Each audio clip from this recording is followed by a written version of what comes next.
My name is Seun Kuti. I'm a musician.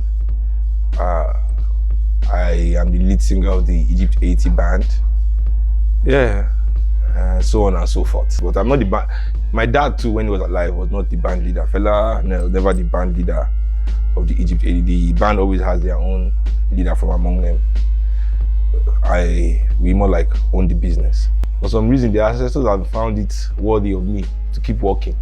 And I'm not complaining, I'm thanking them, for at least that our past efforts have come to fruition, that we can still keep working regardless.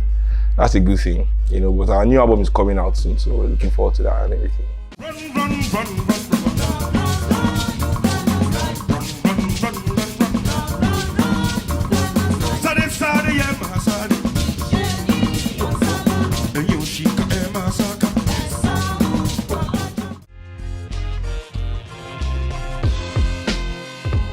To say that I'm not afraid is a lie. I think as a Nigerian, you must be afraid all the time. To say anybody that says they are not afraid is lying. It's our response to fear probably that differs. Fight or flight, I guess. That's everybody's response. We live in an oppressive society. That means we are scared all the time. Nigeria is a very dangerous place to exist. Regardless of how we try to coat it over with our dance moves and our alcohol and all kinds of substance intake, to make sure that we escape our reality. We know container can fall from the bridge at any time on your head, stray bullets, whatever can happen to you here. So as Nigerian people, I guess we are very in tune with our fear. But how we respond is different, I guess. In terms of my father's legacy, I guess you mean the message of African liberation and Pan-Africanism. That's another common misconception that I feel that a lot of people have, in Nigeria, to say it's Fela's message. It's not Fela's message, it is Africa's message. Fela did not invent this message. Yes, put this message in his music. But the message is not Fela's message, it's everybody's message. It is something that has been handed down from Marcus Garvey to Nkrumah to Lumumba to my grandmother to so many great Africans that have said the same thing. It is a failure on our part as African people not to recognize ourselves in this message, to see that why we like Fela is not because of what he's saying. It's because what he's saying resonates deeply within us, and our inability to accept that fact that what he's saying, although it's coming out from him, is also inside of us. Is what we want to say, is how we feel. And if you feel that way, that means it's your feeling too. It's your emotion too.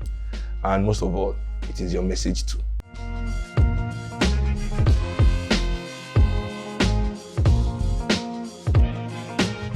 Wizkid is one of the guys that I respect the most.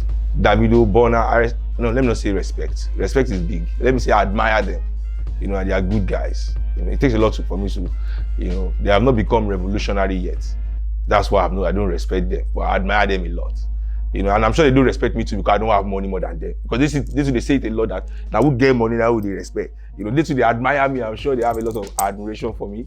I admire a lot of the things they do on their posts. I go and like it. Some days ago, Wizkid liked my song I posted. That's the kind of good admiration and healthy. When these boys say these things, you Nigerians are the reason why. The pressure you put on them is too much. You make them feel like they can't do anything without it being scrutinized, judged in relation to what you expect them to do. What they are saying is not that I'm not an Afrobeat artist, is that don't dictate to me as an artist. You have to respect that. I probably could put it in more diplomatic terms, but Nigeria don't need diplomacy. I don't need diplomacy, you're too stubborn. And your words are too mean. You're too vicious. So sometimes people don't need the diplomacy. What these boys are saying is we are artists, don't dictate. We have good music business, very thriving music business here. Huge, multi-billion-dollar music business, but we have not come together to turn it into an industry. Probably we will get that right, because industry means ownership. We don't own many of the platforms that our music, we don't dictate the terms that our music is sold on and things like that. We have to conform to the designs of others so that our music can reach everywhere that we expect it to reach because of the way the world is set up. But as we continue to grow as African artists, hopefully we don't make the mistake of past generation and we can move from business to real industry.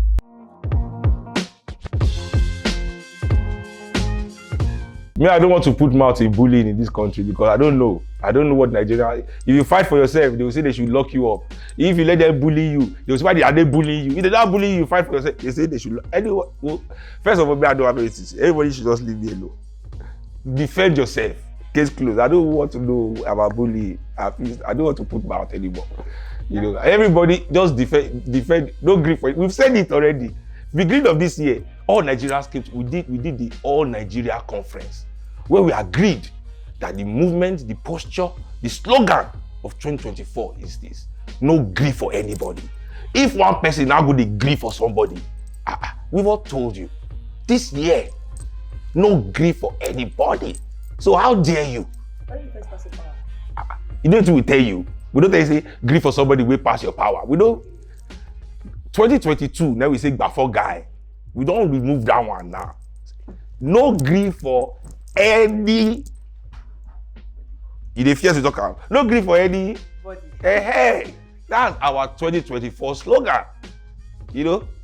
So I guess that's my take on this. I don't want to put mouth for them. Anyway, and me too. I just feel bad. I feel like, you know, instead of us to talk about the failures of society, like we are the failures. We are the ones. The adults of society are the ones failing. When our kids are even behaving like this in school, everybody, like the time that those Dowen children too. Remember, I bullied one boy to death and everything. The case has changed now. I don't know if you are following the case. It's the parents of the boy that was responsible, but everybody was calling for them to go and kill those two underage boys that were accused, whatever. When we got into a society where we want our teenagers to be killed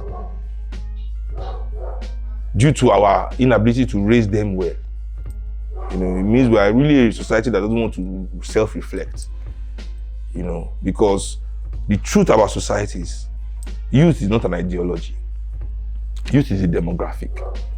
The only political measurement for youth is as a reflection of society. Youth are a reflection of society. If you want to know how your society is going, if you want to know what your society is doing, if you want to know the real values of your society, you look at your youth. It is those things that are passionate to your youth, that your youth are pushing themselves towards. Those are the true values of your society, because that's what you have shown them has value. Because they don't want to grow up and be useless. Trust me. So when youth move certain ways, but adults have shown them that's the only way that they can make it in said society. I mean, if you want to know how China is doing, look at the Chinese youth. If you want to know how Nigeria is doing, check out Nigeria youth. Me, I believe I already hold a very strong political position as the pro tem chairman of the Movement of the People. You know, as I said, you know, we as Africans is our oppressors' definition and values that we hold on to. Values and definitions that we should resist and turn our backs on. You know, those are the things that we hold on to and expect to defeat them. You cannot defeat your God. You can't. You know, if you worship the things that Obasanjo already possesses and owns and controls, meaning that you're trying to be like him, you want to have house like him, you want to have car like him, you want to have bodyguard and police protecting you like him, then there's no way you can defeat him. You know?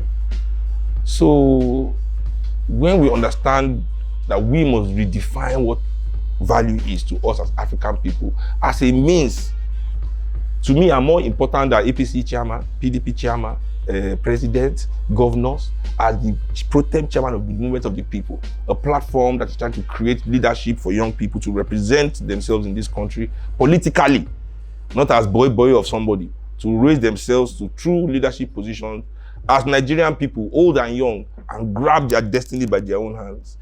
To be someone at the forefront of such a movement, for me, is the most important political position anybody can have in this country. I'm blessed, I'm very lucky, highly privileged to be the one sitting there.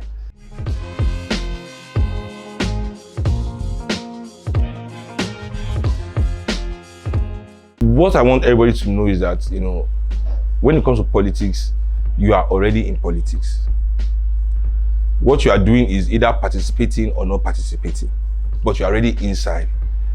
You either actually want to be a musician. The fact that you want to be a musician, the kind of music you can sing, where your music can be played, how it can be played, where they can play it, if they can sell it, everything is decided by politics.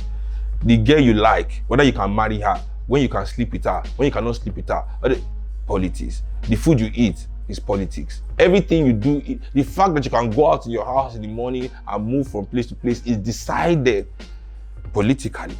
So for anybody to tell themselves that I'm not doing politics, the person is a clown. They're just saying, well, I want other people to just, take my own brain and just use it as they like and use my life to, do whatever they want. I don't want to participate in the decisions that people are making about my life. Because now that we're in democracy, what the biggest game that is being played on Nigerians today is that we have every right to participate in every decision that is made in our lives.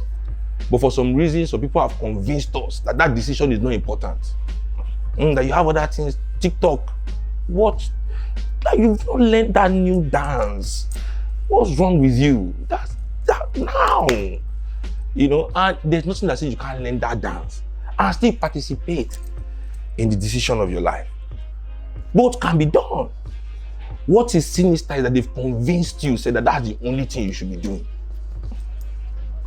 That is what is sinister. So anybody that wants to play music for any reason, Africans must understand one thing. Africans must be allowed to be anything that they want to be. Musicians that want to sing for nothing, yes.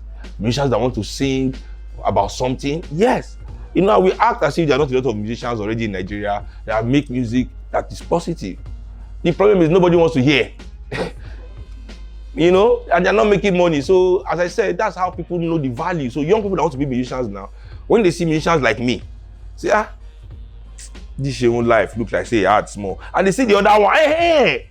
So they choose that. That's how society decides what youth do.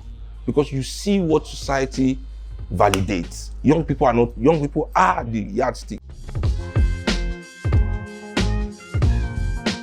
But they also nominate my brother when he does his album. Yes. They've nominated me. I was also nominated in this last. It's only my name they didn't mention that Nigerian artist. Every time that's what they do, as if I'm from Togo. That's why they say Burna Boy was the first Nigerian artist to play in Coachella in 2020. When me have played in 2012. As if I'm from Togo. Because they don't want people to think you can be Seun Kuti and be successful. We were album of the year nomination with Jadeo Monet this year for our album. So everybody gets that. If you're, I'm not. See now when we care about what the Grammys think, I am more concerned with the fact that although my album Black Times got a Grammy nomination in 2019, no single African award organization gave me any single nomination. That for me is more of a problem than even if I won. It will be more of a problem than the joy that I would have from even winning the Grammy. You understand? Because it means that my message probably does not resonate with the people that create the value in society. That's because young people, whether we like it or not, we only go where the adults validate. Because no matter how rebellious any young person is, they have one adult they look up to. That's the truth. You might not, your role model might not be in your house. It might be in your house. But there's no young person that is not looking up to one adult. It might be an adult on TV. It might be an adult, but they all, and it's those things that we do that shape. But instead of us to take responsibility as adults in society and change our ways and start doing things that will truly uplift young people and show them the positive light of society, because all these things you say, it is adults that invest money in it. They're the ones that sponsor it, that endorse it, that do all these things, right? The artists don't go to their house after singing all these bad things and force them. But they validate. That's why I use that word. Because my father was popular for many years in this country, was the most popular musician. No single company gave Fela endorsement. Have you ever seen Fela advert in any company before when he was alive? He was the most popular musician. Nobody did know past Fela for the whole world. And he was in Nigeria. No single company used Fela for adverts before. Why? They didn't validate his message. His message no resonate with them. They don't want what he was saying. No matter the popularity, they will never take their money to validate. But look at the way they throw money at all these things. What does that tell you? That's what they validate. That's how they want young people to move. You understand?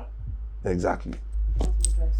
Yes. So don't make it a young people problem. No, I'm just saying, how do we like now remedy? What are the remedies? The remedies is that we, the people, young and old, must start to look for ways by politically organizing ourselves to remove these people that validate these negative things from power, so that we can now also use our resources to validate positive things and the things we want to see in our society.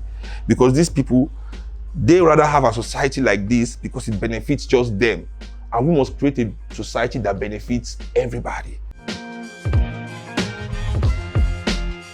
One thing that people don't know, let me see. I used to go to church. I used to.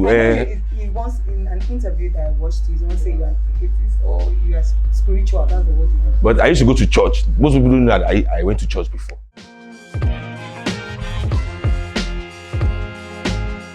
Of course, my Third Mainland Bridge and police incidents, that was it for me.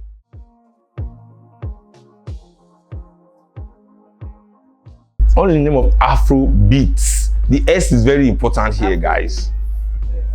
I don't have anything to do with Afrobeat. I play Afrobeat. See, that S is the excess. You might not know that in Nigeria. I'm an evolution of Afrobeat music. My brother Femi's music is an evolution of my father's music. My nephew is taking it a step further. Antibalas. I mean, so many bands all over the world. Chicago Afrobeat Orchestra.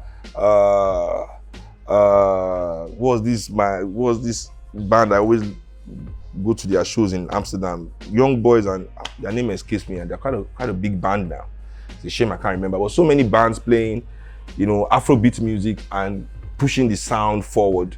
So that Nigeria, as I said, Nigeria is a country where even if the Rolling Stones come here, nobody knows them. Because our airwaves, I say the adults that control the artistic education of the Nigerians also fail.